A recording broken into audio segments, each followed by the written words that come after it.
The way cattle are fed is changing. There's no room for outdated technology.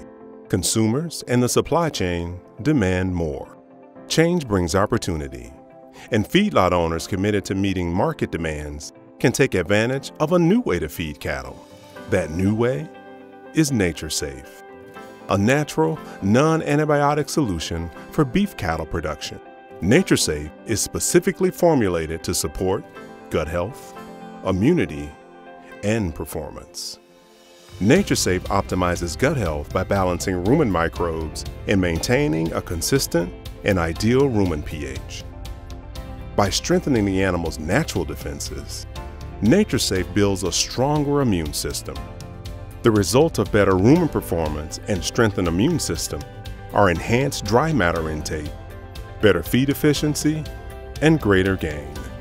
NatureSafe helps your cattle and your operation. So if you're ready for a better way to feed cattle, NatureSafe is your answer to a natural, non-antibiotic solution. To make NatureSafe part of your feeding program, talk to your Diamond V representative or visit diamondv.com.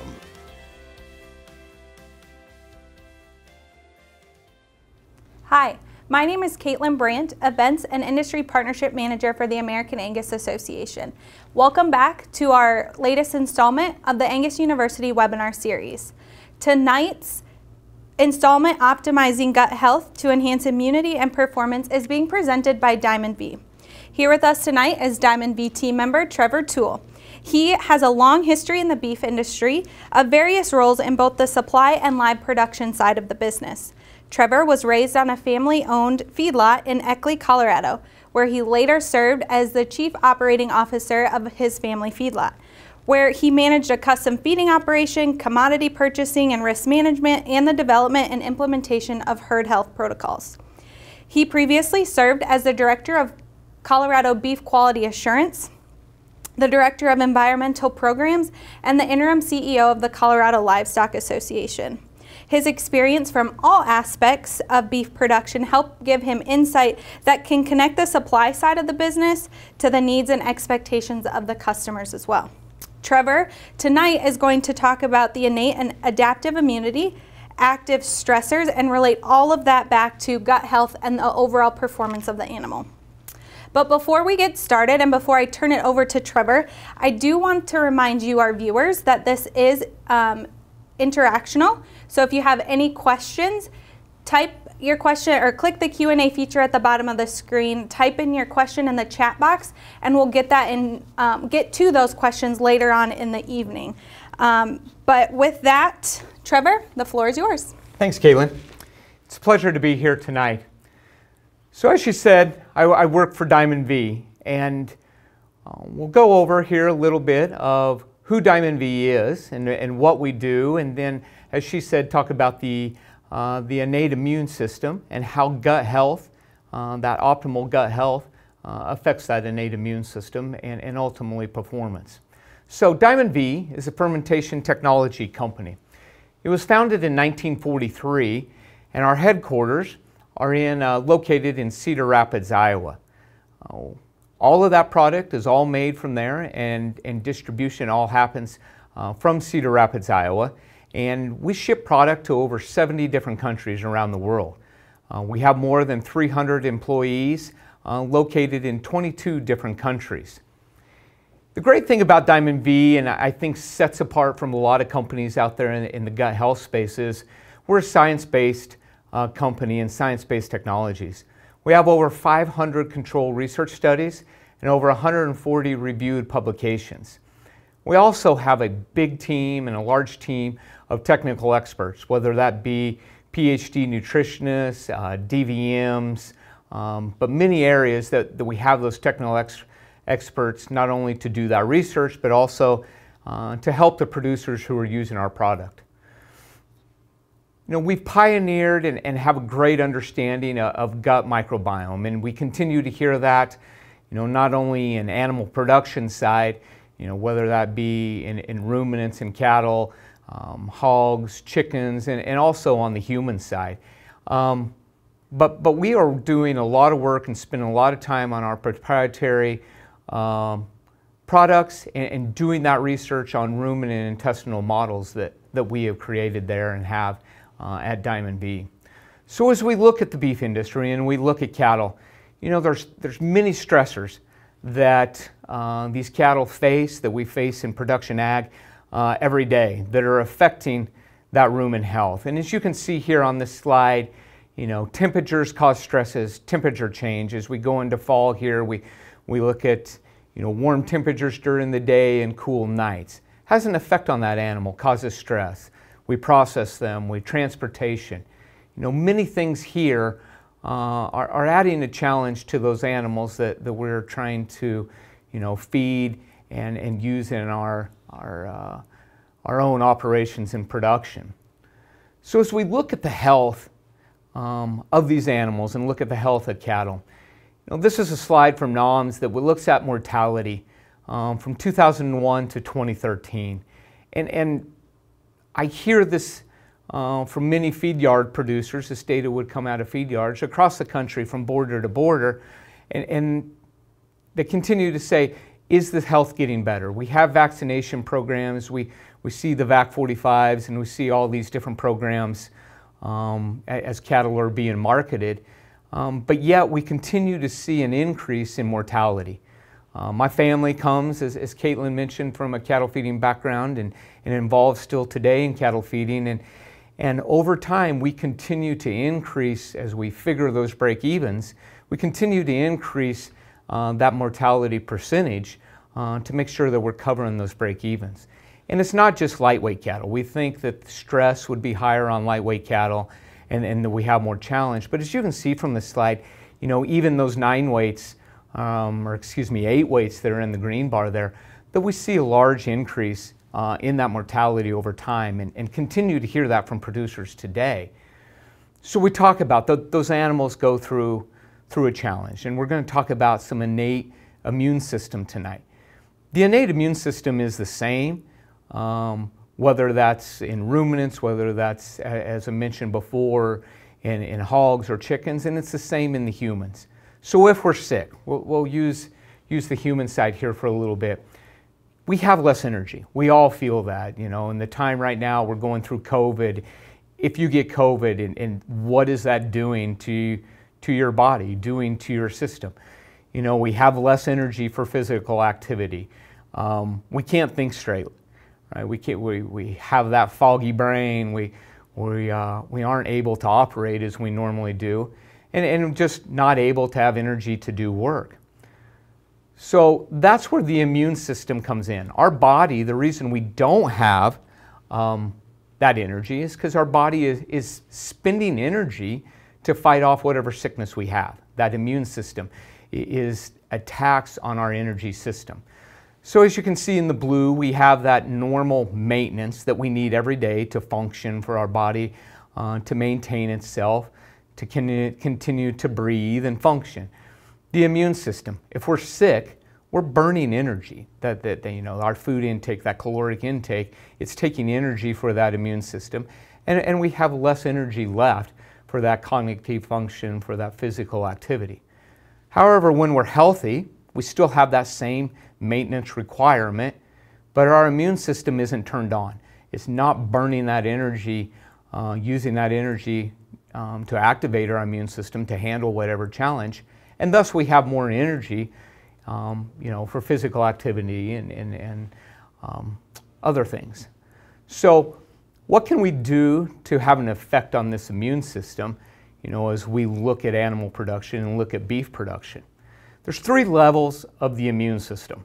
We have the healthy barriers, which would be our skin, our mucous membranes, saliva. Those things protect us from outside challenges that may be coming on our body, viruses, bacteria, certain things. We have the innate immune system, which we want an efficient response, as we've seen before when we are sick or going through a challenge. That takes extra energy. And then we have our adaptive immunity, pathogen specific, that adaptive, that goes not only from a pathogen specific, but virus, bacterial loads, and that's where the adaptive immunity would be vaccines that we use those vaccines to build that adaptive immunity, and we'll talk about that a little bit more. As I said before, those barriers would be our skin. That's our first level of defense. Our second level of defense in all species would be our innate immune system. That's our first line of defense. I like to think of that as your first responders. There's a challenge happening, something's attacking the body, attacking the immune system. Again, the first line of defense. It's rapid, it's quick. It comes in, it surveys what's happening, does a detection. This is not normal to the system, it's abnormal. We need to destroy that. And it's non-specific. It knows, that our immune system knows that's not normal to the system, and so therefore it doesn't have to be specific. It's abnormal, let's attack it. If we look at that adaptive immunity, and as I said before, that would be our vaccines. Everything we're hearing now from the COVID standpoint and about vaccines, BRVD vaccines, different things, is it takes time for that immune system or that vaccine to work, and 5 to 6 days post-exposure, we all know that when we vaccinate cattle, they go through that sweat. It's putting a challenge onto that animal. It's giving them a little piece of whatever we're vaccinating them for. The body learns that, the immune system, and so then when it's attacked by that sometime later in the future, then there's a memory, and the adaptive immune system knows to attack that. And so, it's some of those vaccines, they take boosters and they take time to build up that immunity. We have to give them year after year. But what we've learned, that there's a highly interactive and cooperative system between both the innate and the adaptive system. And those two working together, help give us a healthier, more productive animal. So to have an efficient immune system, we want to keep that balanced. It's efficient so that it can react appropriately, as we've seen in one of those first slides. As we look at the fuel tank of where we're burning energy, we don't want that immune system turned on. From the human side, right, we can't think we don't have energy. From the animal production side, feedlot cattle, we're losing average daily gain, or on the cow-calf side, or seedstock side, we may be having less milk production and causing challenges then to our conception rates. But we want to optimize it, and we want to make sure that it's readily available, that innate immune system, but it's not turned on all the time. And so we want to have that healthy balance for those animals as those challenges come forward. So how do we get there? The direction for the future of sustainable and profitable agriculture, or animal agriculture, is setting up the gut for optimal health. So we know that 70% of immunity starts in the gut, and that doesn't matter whether that's cattle or humans or any other species. 70% of immunity starts in the gut. And so, as the title for tonight is optimizing gut health. And we're going to break that down into segments of the industry here, and kind of as Diamond V, that we look at life stage goals of, how can we support these different segments. So cow-calf, and we probably should add it to this slide, the seed stock side of the business, as we're talking here with the Angus Association tonight. But we want to support a digestive health of balancing that rumen. We want to keep it robust, we want to keep it resilient, that microbiota, those bugs within the gut, to optimize that ruminal environment. And so what do we see, or what are those outcomes that we're trying to support by having that healthy rumen in that healthy gut? Milk production, colostrum quality. We know that by increasing that microbiome, by increasing volatile fatty acids, we have more energy, we create more glucose for more milk production. We also know that in our research that we support better colostrum quality, and that passive transfer of that innate immune system onto those calves as they start their life. We all know and have heard how important colostrum quality is in making sure that those cows get a good start to life. If they don't, if we have a failure of that passage transfer, that animal is more at risk, that calf's more at risk for the whole future of its life, from sickness and production and being able to actually express that genetic potential that that animal has is at risk if we don't have this optimum gut health for some of these outcomes. Growth and performance. We obviously know that a healthy animal is a higher producing or a higher performing animal. Forage digestibility. If we have a healthier gut, we have a healthier microbiome, there's more bugs there, we can actually break down our forages better and we can get more nutrients out of it. I think about a lot of producers, in the western part of the U.S. and especially north into the Dakotas and Montana right now, poor quality forage. If we could add a gut health product in there, actually to have better digestibility and get more nutrients out of it, would be a huge benefit for the challenges that they're going through right now. And then of course, if we have better forage digestibility, we're going to have better body condition score, which leads back to making sure that that cow is in optimum condition to be able for conception and to raise, the calf that's at her side. Talk a little bit here on the stalker and backgrounder side. So, to improve that rumen health to gain better overall performance. And a lot of that, not only performance from an average daily gain standpoint, but also, from that health performance.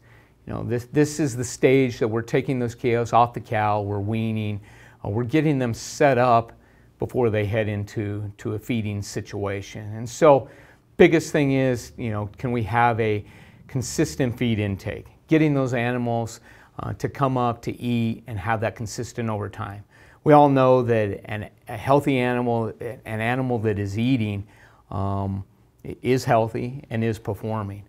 And if we have a healthy animal, obviously, we're looking for cheap, average daily gain at that point in life. And also then, as I said, that's tied to that health and wellness of that animal. A lot of time that I spend is on the feedlot side across the country. And as we look at this segment of the industry to optimize not only the health and performance of these animals, but also looking at some antibiotic stewardship as we go forward in this industry, for the future. There's demands coming from our consumers. There's going to be demands probably as we look at the administration here of what does the future of antibiotics look like. So can we use less antibiotics because we are optimizing that gut health and improving that innate immune system?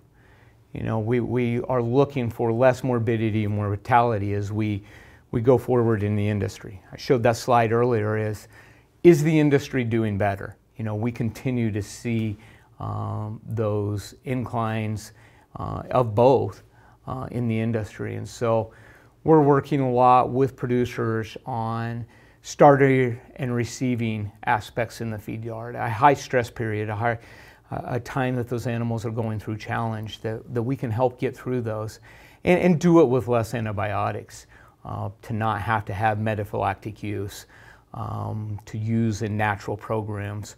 We're seeing great response of better health and better performance. And that ties into that second bullet point there of optimize average daily gain and feed conversions.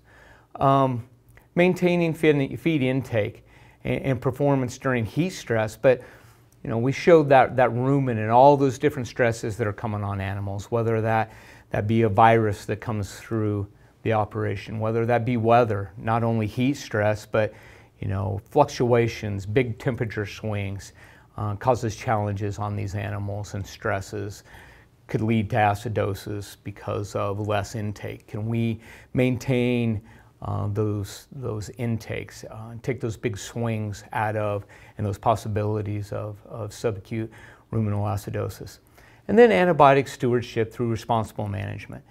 We've done a lot of research and looking at all natural side of production, and we're seeing less pulls, less morbidity, We are seeing, some opportunities that we can possibly remove some antibiotics out of the system and, still have less condemnations as we get to the end point of working with packers and seeing there at the harvest point. And that's because of that gut health and that epithelial wall integrity. We all hear about leaky gut, tight junctions, even on the human side and on the animal side, that, our product has shown to have an impact of reducing that leaky gut. And if we can keep, those challenges, those foreign objects of getting into the blood system, being filtered by the liver and possibly causing those abscesses, by doing it through gut health. So as we close up here, healthier animals perform better. We want to optimize that gut health. We want to, increase and have a resilient microbiome. That microbiome increases volatile fatty acids, where we get the acetates and propionates, whether that's milk production or whether that's performance in a feed yard. And that's where, if we can have a difference and making both more a resilient rumen, we see better performance because we have better health, and ultimately we see the economic benefits of it, because none of it's sustainable if ultimately we don't have the economics to go behind it. So look forward to taking questions as we move forward here on aspects of optimizing gut health for increased immunity and performance. So a healthy immune system has been a topic of importance for humans the last couple of years, but more recently, like you said, with COVID, there's been a push for individuals to have the good bugs, right? Mm-hmm. And in many ways, that's the exact same thing for cattle as well, and being able to almost have a level of protection and managing those stressors for gut health, healthy immune system play an important role in all of that. So definitely. There have been a lot of great questions that have come through. So at this point in time in the webinar, we will be taking those questions. Again, if you haven't submitted a question or something comes to mind, you can do so with the Q&A feature at the bottom of your screen. So with that, the first question is, what time frames in a cow's life are the most important for supplementation? It's a great question. So when would we supplement a gut health product into a cow-calf operation? There's those obvious points that we can think about in the production, whether seed stock or cow-calf operation, is we talked about, and I mentioned earlier, about colostrum quality, and that passive transfer, is setting that calf up for the rest of its life. And if we have poor quality colostrum, that calf doesn't get it, that calf's more susceptible to disease, to sickness, and ultimately we're not expressing the genetic potential of that animal. We're putting the time and effort to get this cow AI'd. We've went out, we've purchased those herd bulls to interject into our operation. And if we start that calf off with poor colostrum, we're behind the 8 ball right there. So, 60 days prior to calving, we have research and we have data that we start affecting that colostrum quality. Then we think about the development, the fetal programming. If that cow's going through stress, if she has poor nutrition while that fetus is developing, we're also losing that genetic potential. And so, that's a time period. We get to the end of gestation, and that calf is being born. That cow is going through a lot of stress at that period, and she has high inflammation, and we're trying to bring her back to normal so that we can get her back on that calving interval and get her AI'd. We know, like on the seed stock side of the business, that AI calf's probably worth more than our cleanup bull as we go to sell that seed stock, or we're trying to to put those genetics back into our herd. And so I bring up several points there that I think it makes sense to help get through those stresses. Now, at all the, we can put it in and prior to each one of those stages, but I think the key thing is then how do we manage that within our system? We want to make that simple and easy. It's like, okay, I make sure I get product in here 60 days prior, and then, oh, I need to have it here. I would suggest you put it in year-round because there's benefits. We talked about, storms coming through or viruses coming through. It's kind of like, you think about it as insurance that you have on your car or on your house, right? You don't know when the hailstorm's coming. You don't know when the tornado is going to take your house out or when you're going to have the car wreck. And so you have insurance to make sure you get through those challenges because you never know what's going to come. As we all know, in livestock production, we never know when those challenges are going to come. Yeah. You don't know when you have the big temperature changes with the weather. You don't know when the storm's coming. You don't know when the virus is going to hit. You don't know, I'm in drought and now I have poor quality feed. What am I going to do? Can I get more out of the feed? And so I would suggest that there's benefits all the way through 365 days of benefit for the cow, for a gut health product to help. And like we talked about earlier, you can't just relate gut health and immunity, right? There's all those secondary benefits that come into play that you don't really think about either. Exactly. Yeah, there's those secondary things, whether that the cow, and we talked about the forage and the digestibility of that, or we get into one thing, and we talked about it earlier today, but even looking at the bull, and how are we supplementing and taking care of those bulls that we're trying to interject those genetics into our herd. We know a lot of the time when we have a bull that'll fail a breeding soundness exam, that bull probably had some kind of health challenge. We think, oh, this bull's fine, why is semen quality low or this or that? He probably went through a health challenge, had a high temperature. That's going to affect that semen quality. Yep. And so, or that bull's on those cows and he is working hard and his body condition score goes down. If we had him, on a product that we could help get through those challenges, there's those benefits there, to make sure that we're getting those cows 100%. Bred. This one goes to talking about calves. How would I go about starting calves on such a product prior to weaning, hitting that prior to stressor? Prior to weaning. So there's a lot of ways we can work with feed companies across the country, many of them in their supplementation. So, we see producers who put lick tubs out, prior to weaning, or they may put a creep feed out, 30 days, 45 days prior to weaning that animal. And so there's multiple ways we can put it in mineral, we can put it in a creep feed, a tub, as I said, a liquid supplement. The great thing about Diamond V products, it's not a live product. As I said before, it's a fermentation product.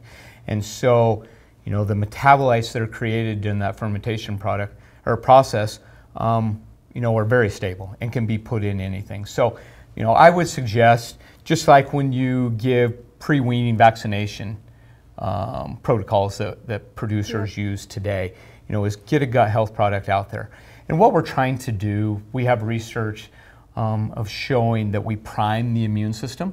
So we're getting that immune system ready for a challenge. And so when we get to weaning time, that animal's ready to handle that challenge. As we said, we don't want the immune system turned on all the time because we're burning energy, but we want it ready and available for when a challenge comes. So we go through those stresses of weaning, that animal's ready to get through those. And days on feed are more than anything. Yes. So, yeah.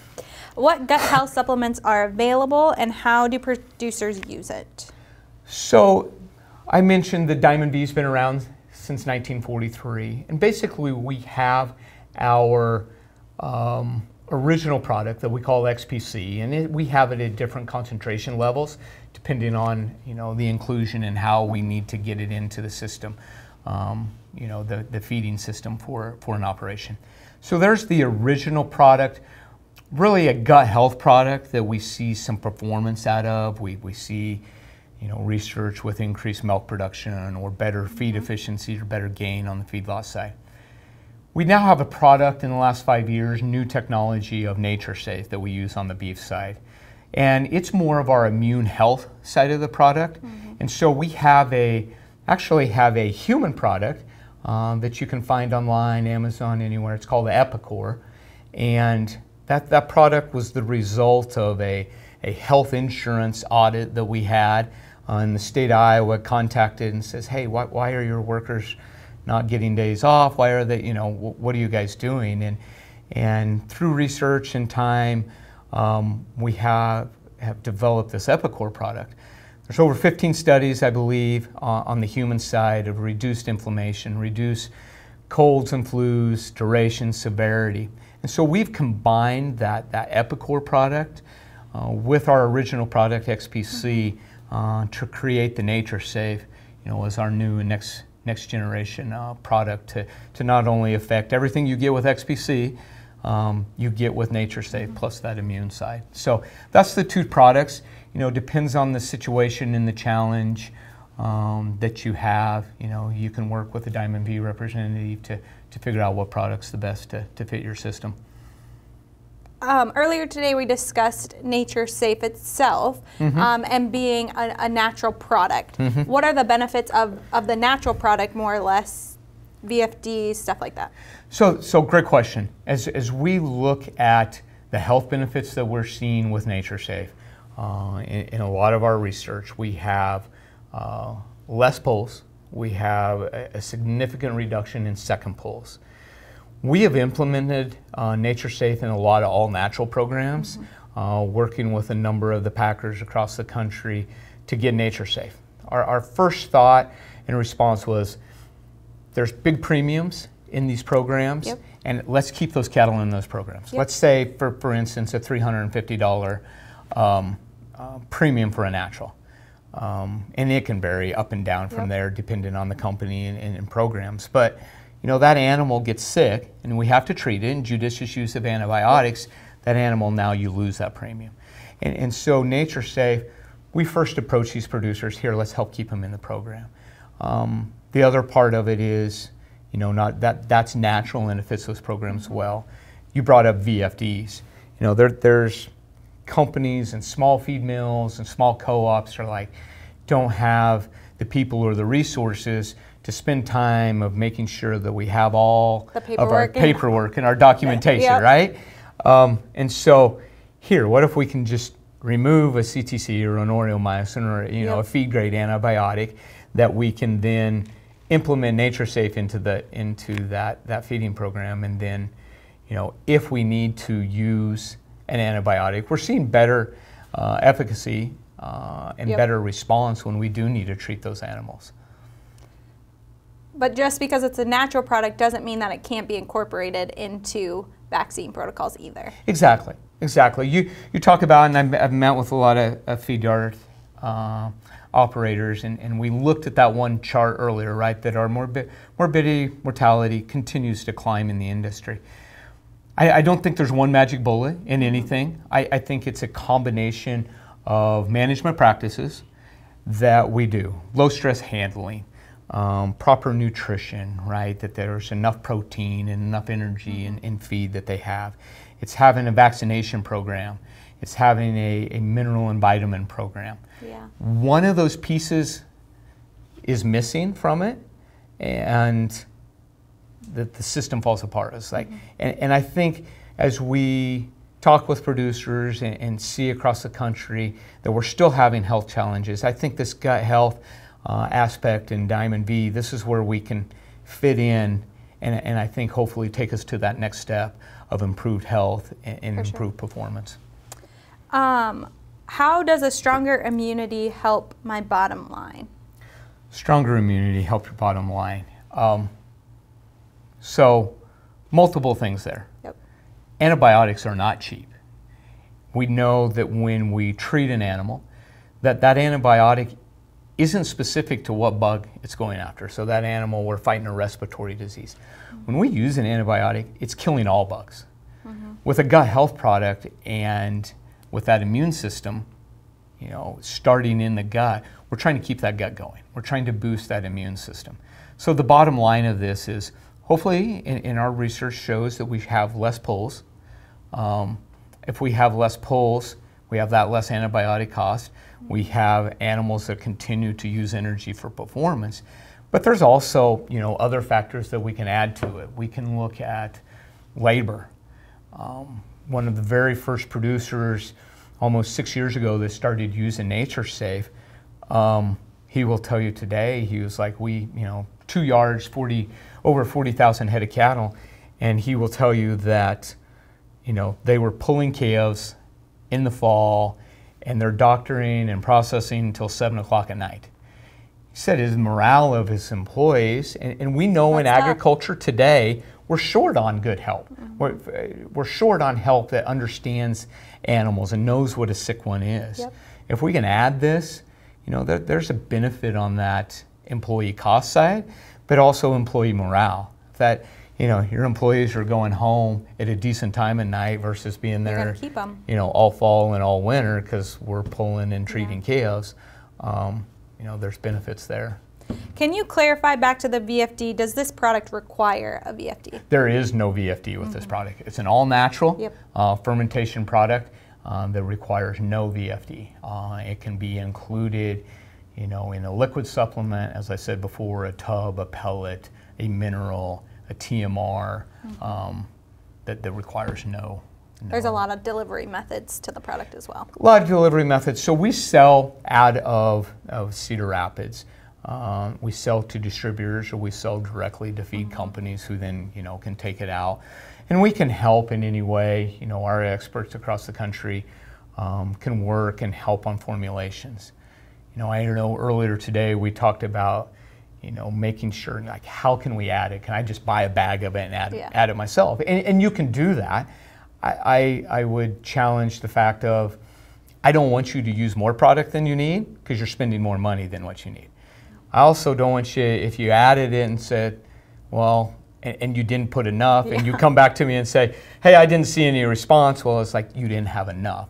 And so working with your feed companies, we can make sure that we prescribe that right dosage. And using it correctly. And using it correctly, yes. Are we targeting a specific stomach or the gut as a whole? Gut as a whole, that's a good question. So we're looking at that, from gut health all the way from the rumen through that hind gut. We've done some research, some field trials of looking.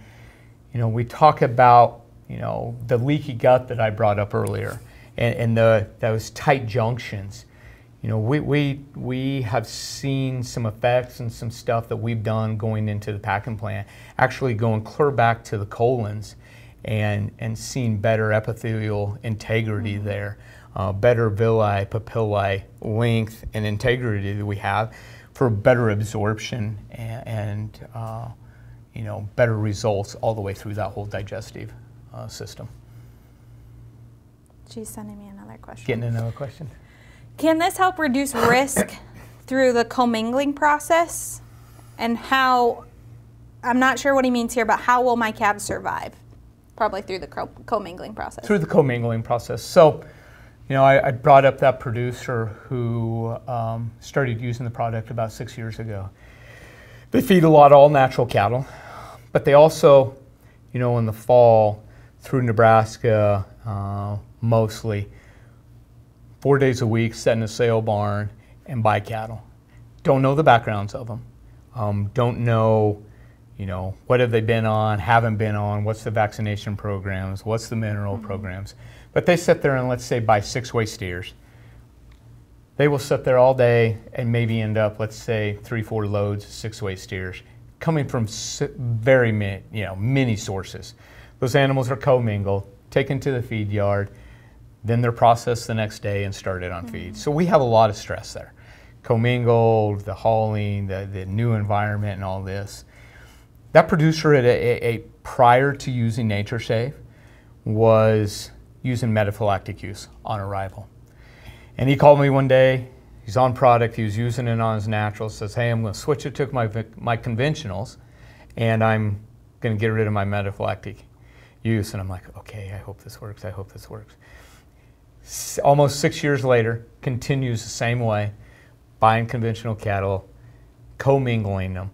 But what we're doing almost, within hours of being on the product, we are seeing those animals, we're boosting that immune system and setting it up for that challenge. It's nothing, and anyone shows up and tells you that they got the silver bullet and they're going to take care of it all. I'm not going to tell you that, but we're lowering that risk and we're helping get through those challenges and making the most optimum, system, the gut health and immune system that we can. We've talked about a lot of focus is put on the cow, right? We know that there's passive immunity. If she's got good immunity, it's passive to the calf. But we forget a little bit about making sure that the bull is important as well. I know you touched on it a little bit, but can you go into more detail on kind of how the bull plays, how the bull comes into the picture? Yeah, actually? so we think about the bull, and one of the first things is getting that bull developed. And I've been involved in the seedstock industry, and right, we want to get these bulls set up sale day. Fat's pretty and fat sells. But that causes stress on that bull, and it causes stress on that breeding soundness exam. That bull also is going through, as we get into the spring of the year, we're going through temperature changes. We're going through going to new location and all these things. So that bull is set up with a lot of challenges himself. And so a gut health product for that bull is very beneficial as well to help him get through those stresses. Then we think about turning that bull out on those cows as we get into spring and get into the summer, and the energy that he's burning. And we talked about on the cow of affecting that body condition score. It would do the same thing on the bull. We want to keep him in good shape so he can continue to breed and get those cows covered. We want to make sure he's not having any health challenges, right? If he gets a temperature, that's going to affect that semen quality. And then the longevity of that bull. So many times we see some of these bulls, the second year that are failing these breeding soundness exams. If we were able to have that bull on a gut health product, a Diamond V product, we're going to have that bull get back into body condition score quicker. We're also going to lower those challenges, those stresses that he has that may affect that semen quality. So yeah, it's important on the cow, but it's just as important as we look at genetic progress and going out and purchasing these bulls and seedstock operations of, making sure that we keep that bull able to breed and to use. I was just going to say that as long as you manage your risk, you manage your stressors, and then just think of the genetic potential that he'll express down the road, that's almost unknown as well. But if you set him up right, you don't know. Yep. One last question.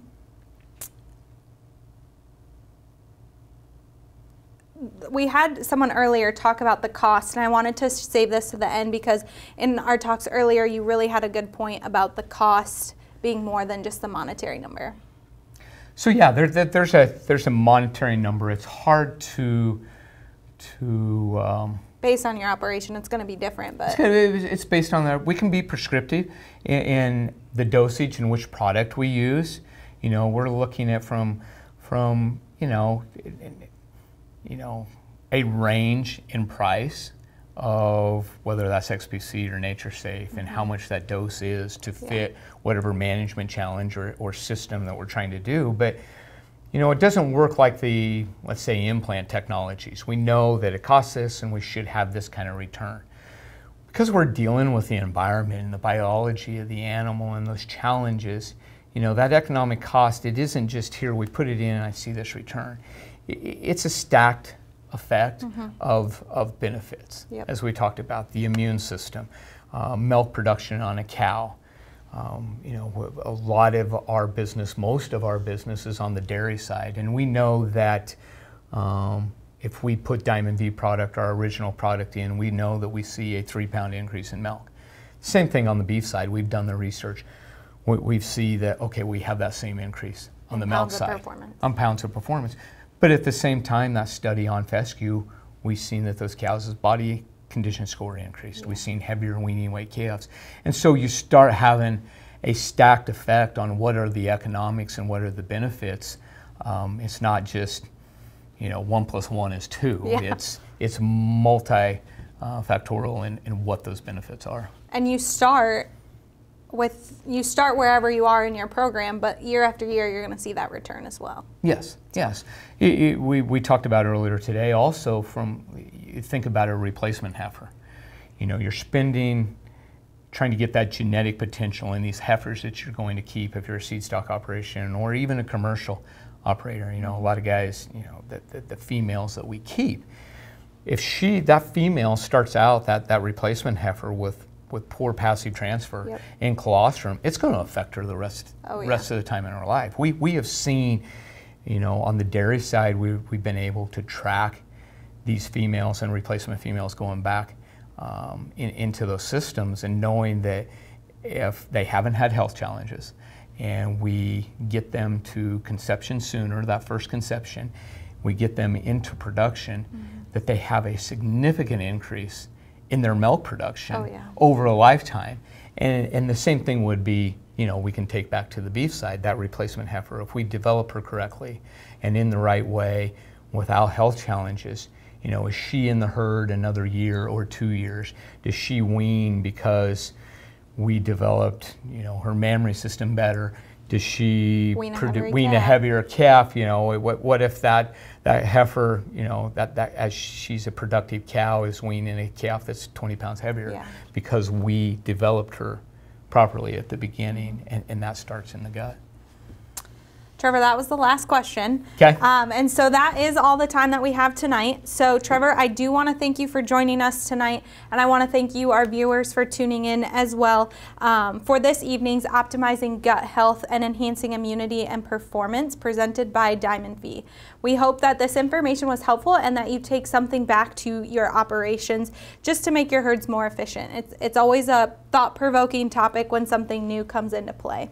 If you are interested more on this topic, we will be releasing some educational videos later this fall, specifically on gut health, immunity, more into the cow-calf sector, and then also into gut health in the commercial side of the business as well. So at the conclusion of this webinar, your browser will redirect to a survey. We ask for your input. It helps the Angus University team in the planning process for upcoming content.